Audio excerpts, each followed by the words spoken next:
Hello, welcome back to the channel. My name is Ian, this is I Run Daily, and in this series I'm seeing if I can take myself from a half marathon time of 1 hour and 36 minutes down to the 90-minute mark in just 6 weeks.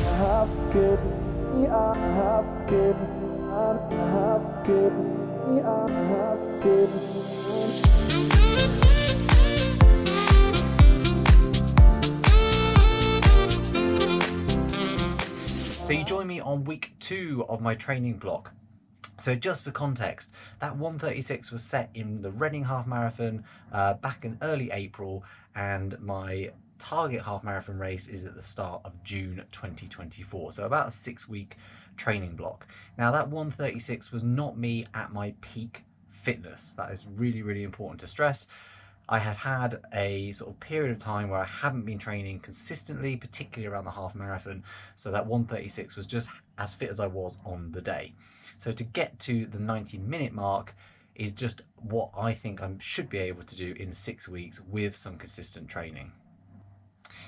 In this training recap, I'm going to focus again on those 3 key runs. So that is an interval session, a longer endurance run, and a run with 15 minutes at that threshold or just around that half marathon pace. But I'm also going to throw in a little bit of information about some of the cross training that I've been doing this week as I've really increased and upped my time on the bike. And I'm going to talk about why I think that is really, really important and how that is going to help me hopefully improve my times without having to increase my running volume too much. So let's take a little look at the training week, and we will start at the start of the week where we did 2-minute intervals. Now in week 1 I did 5 of these, in week 2 I did 6, and my aim is to increase them up to about 7 or 8 over the course of this training block and then just hold them there. These intervals are supposed to be at above sort of threshold, sort of VO2 kind of efforts, 2 minutes, just as hard as I can sustain. And in all honesty, I really struggled with them this week, and you can see from the sort of chart on the screen that I just wasn't able to maintain the sort of pace that I should be. Should have been really hitting around 4 minute per kilometre pace, and I just didn't really get near it. It was a bit later on in the evening, possibly that had a bit of an impact. Diet maybe during the day has had a bit of an impact, but ultimately they weren't as good as they should have been, particularly at the last one. You can see it really just tail off. But that's okay, the effort was there. You know, I felt like I was working hard when I was doing them. It just didn't correlate to the paces that I would want.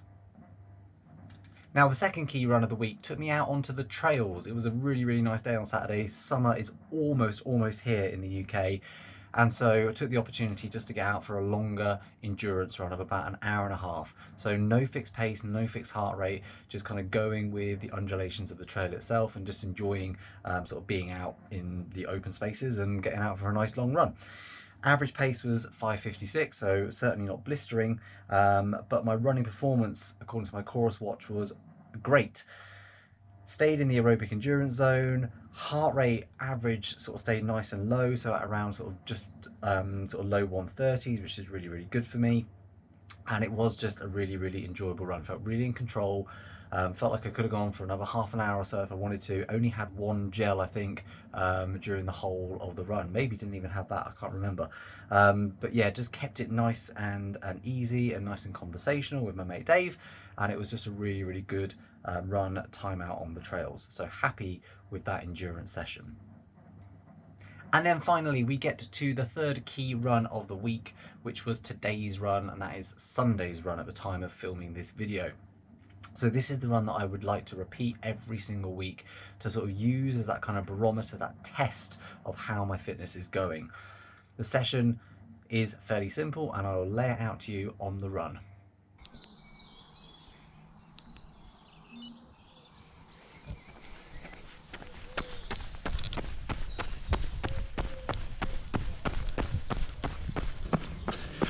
And so we pick it up on the final run of the week, Sunday morning, and this is the workout that I want to repeat each and every week as a way to sort of track the progress of my fitness.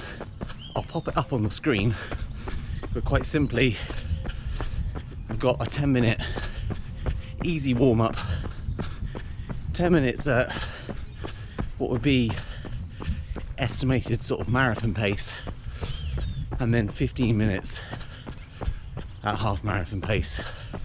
So that 15-minute block is just a really good opportunity to get a feel for the pace, know if it feels comfortable, and over the course of the training block I can hopefully see either the times or the heart rate going down at those paces, or the perceived exertion going down.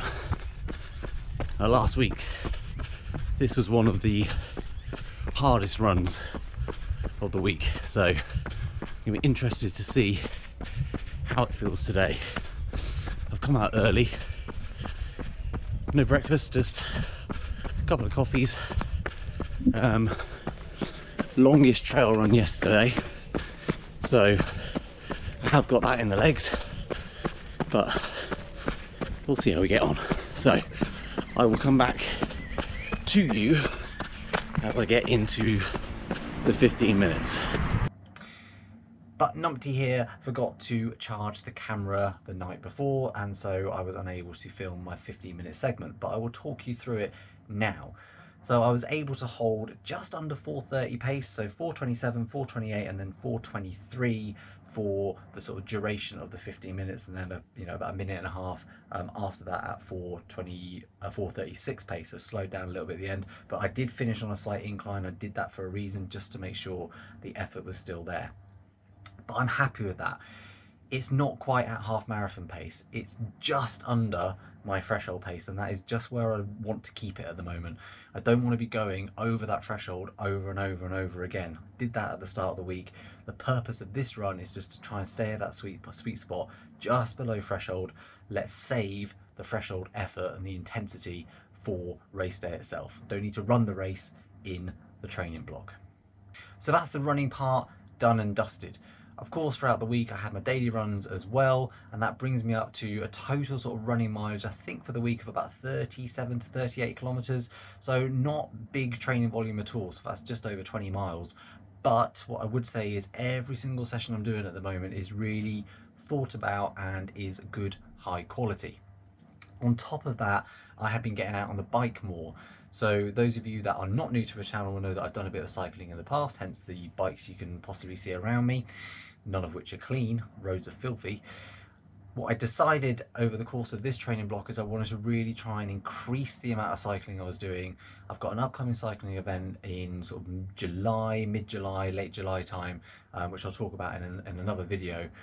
And that has just given me this opportunity to cross-train a lot more. So actually this week I've managed to get 5 hours out on the bike. Did a 50-mile ride on Sunday, and then a couple of sort of 12-ish to 13-mile commutes to work during the week on the Thursday and the Friday. So that's another 5 hours worth of aerobic training and conditioning and pummeling of the legs. So that is all going to pay dividends, hopefully, at the end of this half marathon block. The reason I love cycling is that it is low impact, it is easily scalable, and it is just, it's just a really good cross-training option, because you can ride and then you can ride again the next day without feeling too much impact in your legs. So that concludes this brief training update. Join me same time next week, hopefully, for the end of week 3. We'll be about roughly halfway through the training block at that point. And if you are new here, make sure you hit that like and subscribe button so you can come back for more training vlogs like this one, and I will see you hopefully in a new video very soon.